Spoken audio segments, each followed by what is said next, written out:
It will appear I made a mistake. In yesterday's video, I had a structure formed out showing us with a potential move to the downside. And well, it didn't quite play out. In this video, I'm going to correct that. I'm going to show you where I went wrong and how to actually draw this up correctly so that we can actually be a little bit more accurate with our predictions here at Cheeky Crypto. If you find this useful, informative, maybe even entertaining at times, why not smash that like button? I do appreciate that. If you are new to the channel, then why not go ahead and subscribe, tap the bell, select all the notifications, and in doing so, you will be kept up to date with everything that we do here at Cheeky Crypto. If you haven't yet joined us in Discord, guys, what are you waiting for? Check it out. Linked in the description below. It's a fantastic community talking crypto 24/7. It's completely free, and I don't think you'll be disappointed by what you find down there. So go ahead, check it out. As I said, link in the description below. Let's just jump right down into this. Let's take a look at what I did yesterday, what I drew up, and where it went wrong. Okay, and yeah. This is going to be an interesting one. So this is the chart in question, right? We're taking a look at this hourly chart for BTC. It's paired up with USDT and it's on Binance as our data source, right? And we were looking at a move to the downside. And for the most part, we kind of saw that. We saw this move to the downside and it was okay. There's nothing unusual with that. We thought that actually we had a little bit further to go down, which we did. We saw this complete just over here, okay? But we were not expecting this move to come up as high as our 200 EMA. Okay, so as you can kind of see, what we were looking for here was basically to take our fifth wave movement just a fraction lower, just a little bit lower than $26,582, which for the most part we did. And the thing is, I was both right and wrong at the same time, because the way that we went down was not what I was expecting to see, right? We saw that invalidation of what I had marked up yesterday here at 27,023, which was technically incorrect for what I was actually for what's actually materialized now. We can see where this went wrong. So essentially, if I go ahead and first of all, just show you that we hit a fifth wave target in here, but it's just not the fifth wave target that I was expecting it to be. Okay, so we saw this yellow box area between 26,528 and 26,719. That is fine as a fifth wave movement, and that's perfectly fine. Let me go ahead and delete this one off here for a second. My problem here is, or the problem that we had yesterday, was it's actually this fifth wave, and that was the fourth wave, and our third wave is down here. Okay, and that's the mistake that I made. I thought we had completed the third wave, and we hadn't. Okay, so we can see now that actually our fifth wave, our third wave comes down a little bit deeper. We have the fourth wave move up, and then we had that fifth wave movement to the downside. Now, this still does not trigger this 1.618, and that's okay because we're not expecting it to until we hit this low over here. Which, if we go ahead and pull another fib scale in here, I can just go ahead and delete this original one. I will go ahead and draw another yellow box area right on our targeted range. And you can see that we failed to hit this range. This basically means it truncated. It failed to reach its potential. Okay, and I can go ahead and remove that one off there. Okay, so you see how it comes down lower than the fifth wave movement here. It comes down lower than our 1.618 over this side, but failed to hit its standard 1.236 to 1.618.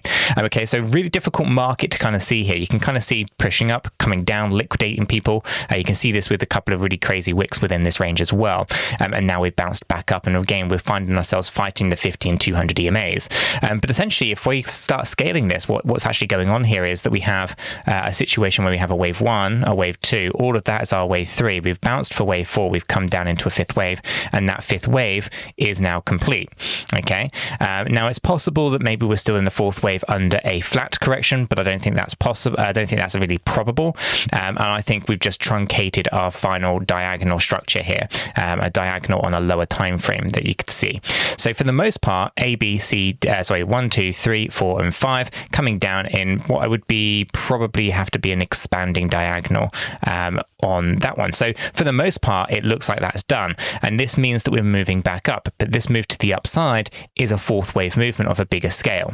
Okay, so although we kind of got this little area wrong yesterday, the premise is still correct in my opinion. We still see this as a 5-wave drop to the downside, and we're in the fourth wave. Let me show you. So we can see here that we have a wave 1, wave 2, all of this is a wave 3. We've gone up for our wave 4, we come down into that fifth wave movement.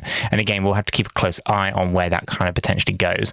And now if we have topped out, and it's a big if because I think we probably have a little bit more to the upside to go before we do start to see a bigger move to the downside. Let's go ahead and just take off some of our existing lines here. And what I'll do is I'll throw another one just on our wave 1 low right there. So at 27,524, let me just cross-reference and check. Yep, that's the correct level. So that there is basically where wave 4 cannot and is not allowed to cross.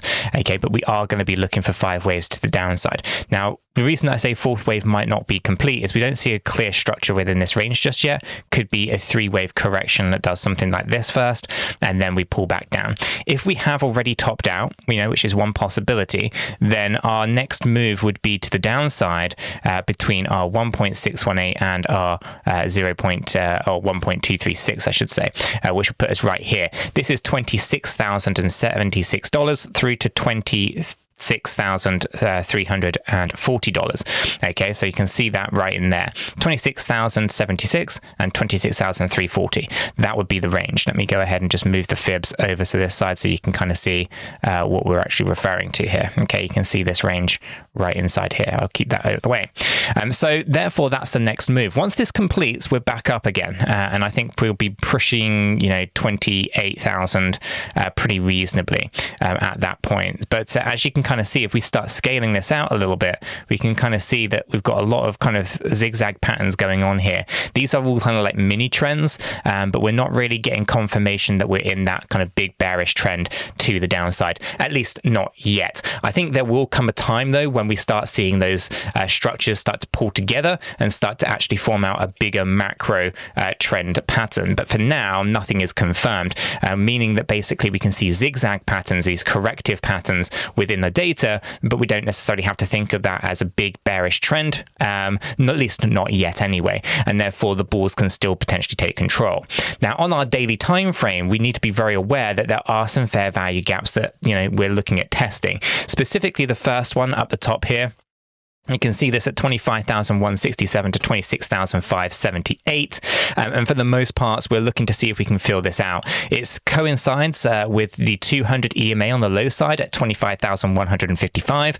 So this is the first area that we're looking for. We can also see that we have our upper trend and lower trends, and the higher highs and higher lows. These do tend to have a tendency to break down, so we're going to be watching them out for that as well. So overall, we are potentially looking to complete out a 5th wave movement on that hourly, and then we'll see a 3-wave bounce probably back up towards 28, 20, probably 28k, something to that effect, before maybe coming down and testing those 25k ranges. Because once we test those 25k ranges, we're really then finding support on the 200 EMA and filling out a fair value gap, which for the most part would make the most amount of sense.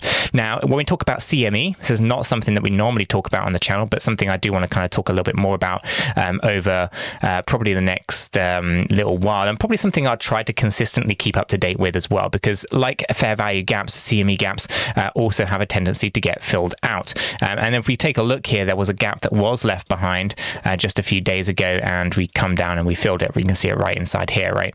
And so for the most part, that's okay. At the moment, nothing on this higher range is alarming to us, but there is this CME gap all the way down here, okay, and we can see that at 20,330 to 21,110. So this it's going to split opinions. You might believe that price is never going to go down into those levels, and some people out there might be thinking, yep, that seems very reasonable. It's very reasonable to expect the price to move into those kind of low ranges and low areas on the price chart. So let me know in the comments below, do you think that the CME gap that we see here between 20,330 and 21,110 is likely to get filled out? There's also, we can see time and time again when we have these gaps, they do like to come down and get filled out, right? So when we're talking about the gaps that we see from time to time, it might take a little while, but they do have, as I said, that tendency to want to get filled out. Now, we can see that we filled one just recently up here, and the next one that really hasn't been filled is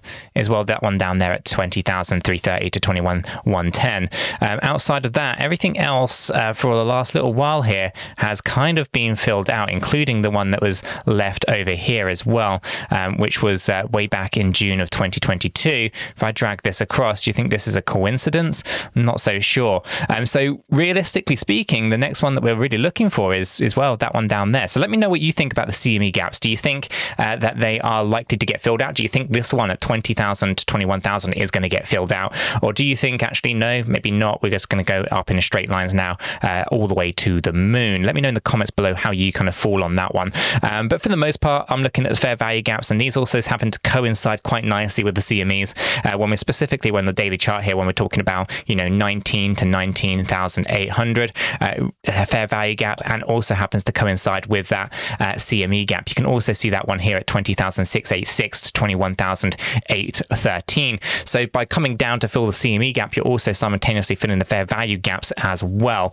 So some interesting things and interesting developments, I think, on the horizon here when it comes to BTC, and everything from the smaller time frame stuff that we're seeing here on the 1 hour chart all the way through to what we can see on the daily time frames, as well as the CME gaps. I think we're going to experience some volatility for BTC, and with volatility comes opportunity, because the volatility is exactly what you need if you want to be starting to see some gains, whether you're shorting the market or long in the market. And on that note, I'm pleased to say that actually there's a competition, a trading competition held by BitGet at the moment for $50,000. More details can be found in the Discord server, linked in the description below. Also links to BitGet also in the description down below. So if you are actively trading, or you are a trader and you're performing reasonably well, it might be worth checking out. You might actually find yourself ranking quite high in the competition. So join us down in Discord. Check out BitGet, linked in the description below. I'm going to leave this video right there. If you have found it useful and informative, smash that like button. I do appreciate that. If you are new to the channel,